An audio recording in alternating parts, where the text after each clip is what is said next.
شهد منكم الشهر فليصمه ومن كان مريضا أو على سفر فعدة من أيام أخر. کہ کیا ایک امام ایک جگہ پر خطبہ اور جمعے کی نماز پڑھا کر دوسری جگہ جا کر خطبہ دے سکتا ہے کہ وہاں پر نماز کوئی اور پڑھائے اور خطبہ یہ دے دے؟ تو اس طرح دوسری جگہ والوں کی جمعے کی نماز درست ہوگی یا نہیں؟ تو اس سوال کے جواب میں دو باتیں عرض کرنی ہیں. پہلی بات تو یہ کہ یہ طریقہ کہ ایک جگہ خطبہ پڑھاؤ، نماز پڑھاؤ، پھر دوسری جگہ جا کر کے خطبہ دو، یہ طریقہ صحیح نہیں ہے، بہتر نہیں ہے. حتیٰ کہ یہ بھی بہتر نہیں ہے عام حالات میں کہ خطبہ کوئی دے اور نماز کوئی اور پڑھائے.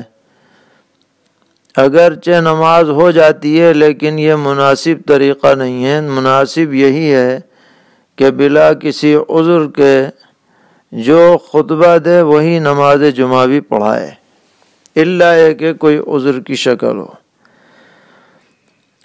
اب دوسرا مسئلہ یہ ہے کہ اس ہمارے زیر بحث معاملے میں کہ جب اس نے ایک جگہ خطبہ دے کر دوسری جگہ جا کر خطبہ دیا اور دوسری جگہ امامت کسی اور نے کی، تو ان لوگوں کا جمعہ صحیح ہوا یا نہیں ہوا؟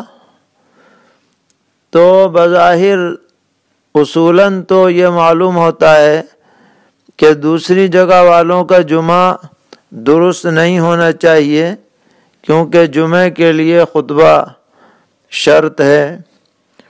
لیکن ہمارے حضرت فقیہ الامت حضرت مولانا مفتی محمود حسن صاحب گنگوہی نور اللہ مرقدہ نے اپنے فتاوی محمودیہ میں اسی طرح کے ایک مسئلے کے جواب میں یہ تحریر فرمایا ہے کہ دوسری جگہ والوں کی نماز بھی فی نفسی درست ہو جائے گی. اور حضرت نے اس بارے میں فقہ کی ایک عبارت سے استدلال فرمایا ہے جس میں یہ درج ہے کہ اگر کوئی نابالغ شخص باشعور بچہ جو ابھی بلوغ کی عمر کو نہ پہنچا ہو خطبے کو پڑھ دے اور بالغ امام جمعہ پڑھائے تو وہ جمعہ درست ہو جاتا ہے. تو اس سے یہ معلوم ہوا کہ خطبہ پڑھنے والا اگرچہ نفلی خطبہ پڑھ رہا ہو، جیسا کہ بچے کا خطبہ بھی دراصل نفلی ہی خطبہ ہے، تو جیسے بچے کا خطبہ معتبر مان لیا گیا، اسی طرح اس دوسری جگہ خطبہ دینے والے امام کا خطبہ بھی فی نفسی معتبر مان لیا جائے گا. حضرت نے یہ رائے ظاہر فرمائی. ساتھ میں یہ بھی لکھا ہے کہ اس مسئلے کے بارے میں کوئی صریح جزیہ فقہی کتابوں میں نہیں مل سکا. بہرحال خلاصہ یہ ہے کہ امام کو ایسا نہیں کرنا چاہیے تھا، اور جب کر لیا تو بس نماز اب ہو گئی، آئندہ ان چیزوں سے بچا جائے. دوسرا سوال ہے جو پہلے بھی ضمناً آ چکا ہے کہ وتر کو باجماعت پڑھنا ہے یا تنہا پڑھنا ہے، خاص کر رمضان المبارک میں. تو فقہا لکھتے ہیں کہ عام دنوں میں تو وتر الگ الگ پڑھی جائے گی جیسا کہ پڑھتے ہی ہیں لوگ، لیکن رمضان المبارک میں تراویح کے تابع بنا کر کے وتر کو بھی باجماعت پڑھنا بہتر ہے.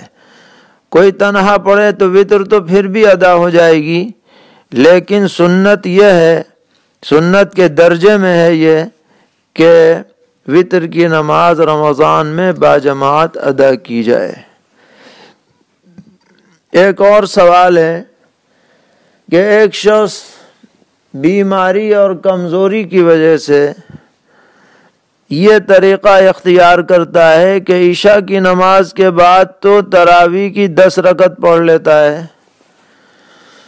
پھر آرام کرتا ہے، اور جب سحری کے لیے اٹھتا ہے تو اس وقت 10 رکعت پڑھتا ہے تراویح جو چھوٹی ہوئی ہیں۔ تو جواب یہ ہے کہ فی نفسی ہی تو تراویح اس کی ادا ہو جائے گی، کیونکہ تراویح کا وقت عشاء کے بعد سے لے کر کے صبح صادق تک رہتا ہے۔ لیکن چونکہ تراویح ایک مستقل نماز ہے جو عشاء کے بعد پڑھی جاتی ہے، اور تہجد ایک الگ نماز ہے، لہذا اگر کوئی عذر نہ ہو تو بہتر یہی ہے کہ عشاء کے بعد پوری 20 رکعت تراویح پڑھ لی جائے، اور پھر بعد میں اللہ تعالیٰ جو توفیق دے تہجد کے نوافل پڑھ لیے جائیں۔ اگر کمزوری کی وجہ سے کھڑے ہو کے پڑھنے میں دشواری ہے تو بیٹھ کے پڑھ لیں، لیکن بہتر یہی ہوگا کہ تراویح پوری اسی وقت پڑھ لیں، اگرچہ اس وقت بھی پڑھنے سے تراویح ادا ہو جائے گی۔ ایک صاحب نے سوال پوچھا ہے کہ زید گھر میں نماز پڑھا رہا ہے اور مقتدیوں میں اس کے 4 بھائی ہیں اور 3 بھائیوں کی بیویاں ہیں اور خود اس کی اہلیہ ہے، تو صف بندی کس طرح ہوگی؟ اور نامحرم جماعت میں شریک ہیں تو کیا درمیان میں پردہ لگانا ضروری ہے؟ تو اس کا جواب یہ ہے کہ صف بندی اس طرح ہوگی کہ امام کے بعد اس کے 4 بھائی کھڑے ہوں گے ایک صف میں، اور اس کے بعد والی صف میں اس کی اہلیہ اور اس کی بھابھیاں کھڑی ہوں گی، اور چونکہ یہ جوائنٹ فیملی ہے، ایک گھر میں سب رہتے ہیں، آنا جانا رہتا ہے، دیور جیٹھ وغیرہ، تو اس طرح جن کی آمد و رفت ہوتی ہے تو اس حد تک پردہ کافی ہوتا ہے کہ چہرے اور ہتھیلیوں کے علاوہ کسی عضو پر نظر نہ پڑے۔ ایسا چہرہ جو بالکل اجنبیات کے ساتھ ہوتا ہے، ان گھر والیوں کے لیے اس پردے میں تھوڑی تخفیف ہوتی ہے، لہذا جب مطلقاً تخفیف ہے تو ایسی عورتیں اگر پیچھے نماز پڑھ رہی ہوں اہلیہ کے ساتھ تو ان کے لیے باقاعدہ پردہ ڈالنا ضروری نہیں ہے، اس کے بغیر بھی نماز میں کوئی حرج نہ ہوگا۔ ایک سوال یہ کیا گیا ہے کہ فجر اور عصر کا فرض ادا کرنے سے پہلے کوئی نفل نماز مثلا تحیت المسجد وغیرہ پڑھ سکتے ہیں یا نہیں؟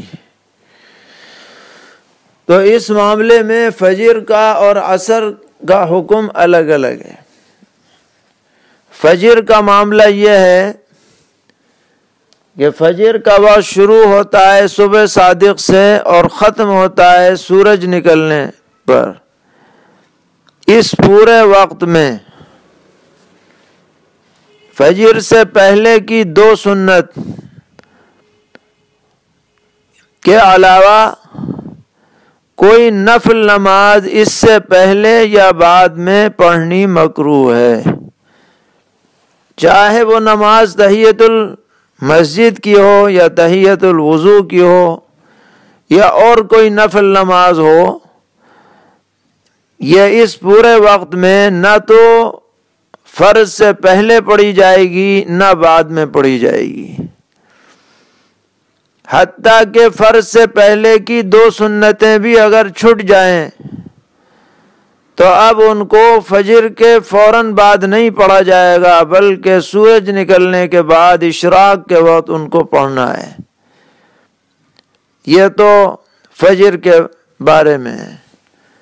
اور عصر کا معاملہ یہ ہے کہ عصر کی نماز سے پہلے آپ نفل نماز کوئی بھی پڑھ سکتے ہیں، کوئی پریشانی نہیں ہے، 2 پڑھیں 4 پڑھیں کتنی بھی پڑھیں، لیکن عصر کا فرض ادا کرنے کے بعد اب غروب آفتاب تک کوئی نفل نماز نہیں ہے، تحیۃ المسجد بھی نہیں، تحیۃ الوضو بھی نہیں۔ البتہ قضا نماز پڑھ سکتے ہیں جب تک کہ سورج میں زردی نہ آ جائے، سورج میں پیلا پن آ جائے گا تو اب قضا بھی نہیں پڑھی جائے گی۔ اور یہ یاد رکھیے کہ عصر کے بعد اگر آپ کو قضا پڑھنی بھی ہے تو آپ مسجد میں سب کے سامنے نہ پڑھیں، کیونکہ لوگوں کو اشتباہ ہوگا کہ پتہ نہیں کون سی نماز پڑھ رہا ہے۔ اس لیے اگر پڑھنی بھی ہے تو کہیں کمرے یا گھر کے اندر پڑھیں، اور نفل تو پڑھنی ہی نہیں ہے۔ تو یہ عصر کی نماز کے بارے میں ہے۔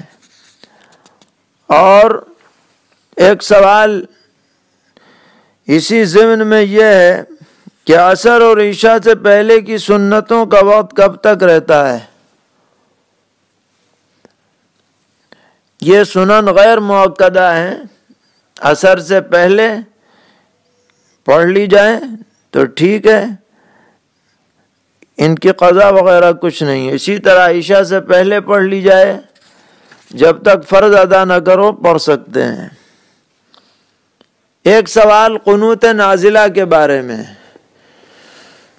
قنوت نازلہ وہ خاص دعا ہے جو کسی مصیبت، پریشانی، آفت کے وقت فجر کی نماز میں رکوع سے اٹھ کر سجدے میں جانے سے پہلے قومے میں پڑھی جاتی ہے۔ پوچھا گیا ہے سوال میں کہ رمضان المبارک میں پڑھ سکتے ہیں یا نہیں؟ تو ہاں، جس طرح اور دنوں میں پڑھ سکتے ہیں قنوت نازلہ، رمضان میں بھی ضرورت ہو، جہاں ضرورت ہو پڑھ سکتے ہیں۔ اسی ضمن میں یہ سوال ہے کہ اس میں وہی دعا پڑھنی ہے جو حدیث سے ثابت ہے یا اور اس میں گھٹا بڑھا سکتے ہیں؟ تو جواب یہ ہے کہ وہ بھی پڑھ سکتے ہیں، اور دیگر دعائیں مسنون، معصور، وقت کے حالات کے مطابق اس میں گھٹا بڑھا سکتے ہیں، کوئی حرج کی بات نہیں ہے۔ ایک سوال جماعت کی نماز سے متعلق یہ ہے کہ جو تکبیر کہنے والا ہے وہ پیچھے کہاں کھڑا ہوگا؟ امام کے بالکل پیچھے یا دائیں یا بائیں؟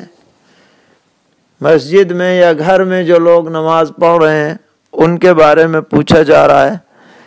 تو جواب یہ ہے کہ تکبیر کہنے والا کہیں بھی کھڑا ہو سکتا ہے، ضروری نہیں ہے کہ امام کے بالکل پیچھے ہی کھڑا ہو، دائیں بائیں، حتیٰ کہ اگر کئی صفیں ہوں تو پچھلی صف میں کھڑے ہو کے بھی تکبیر کہی جا سکتی ہے۔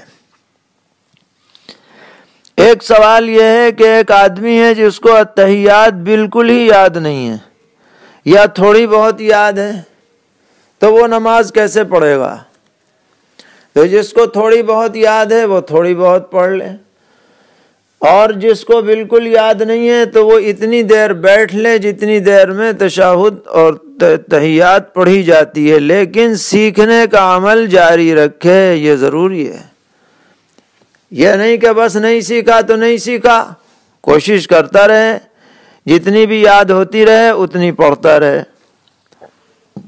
آج کل کے ماحول کا ایک اہم سوال یہ پوچھا گیا ہے کہ حکومت کی طرف سے پابندی ہے کہ جب بھی گھر سے نکلنا ہے تو ماسک لگا کے نکلنا ہے۔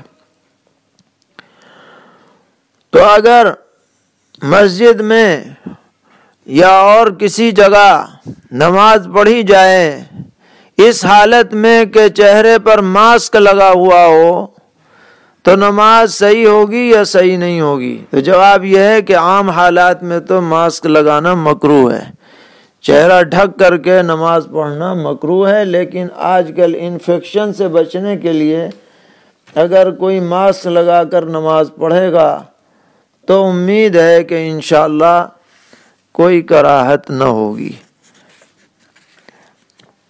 ایک سوال یہ ہے کہ ایک آدمی نماز پڑھ رہا ہے اور سامنے دیوار پر کوئی صورت کسی کیلنڈر میں یا کسی نقشے میں لکھی ہوئی ہے اور نماز کے دوران اس نے اسے پڑھ لیا، تو نماز باقی رہے گی یا ٹوٹ جائے گی؟ تو جواب یہ ہے کہ پڑھنے کی دو شکلیں ہیں. ایک تو یہ کہ سمجھ لیا کیا لکھا ہے، زبان سے کچھ نہیں کہا، صرف دل سے سمجھ لیا، دیکھ کے اسے اندازہ ہو گیا کہ یہ فلاں صورت ہے، حتیٰ کہ معنی بھی سمجھ لیے اس نے. تو اگر یہ بات صرف دل کی ہے، سمجھنے کی حد تک ہے، تو نماز فاسد نہیں ہوئی. لیکن اگر اس نے اسے زبان سے پڑھ بھی لیا، اس نقشے کو دیکھ کر، چاہے آہستہ سے پڑھے یا زور سے پڑھے، تو نماز فاسد ہو جائے گی. ایک سوال صلاۃ التسبیح کے بارے میں ہے، اور یہ بھی ایسا سوال ہے جو بکثرت لوگوں کے ساتھ پیش آتا رہتا ہے. سوال یہ ہے کہ صلاۃ التسبیح میں بھی کیا سجدہ سہو ہو سکتا ہے؟ یہ سوال ہے. تو اس بارے میں سمجھنا چاہیے کہ صلاۃ التسبیح میں دو طرح کا سہو ہوتا ہے. ایک سہو تو یہ ہے کہ جو اس میں تسبیحات مقرر ہیں، کہیں 15 ہیں، کہیں 10 ہیں، وہ تسبیحات پڑھنے میں سہو ہو گیا، 15 کے بجائے 10 پڑھ دی، یا کسی جگہ پڑھنے ہی بھول گیا، دوسری جگہ اسے پورا کیا یا پورا ہی نہیں کیا. تو اس طرح کا اگر سہو ہوگا صلاۃ التسبیح میں، تو اس سے سجدہ سہو واجب ہی نہیں ہوتا ہے.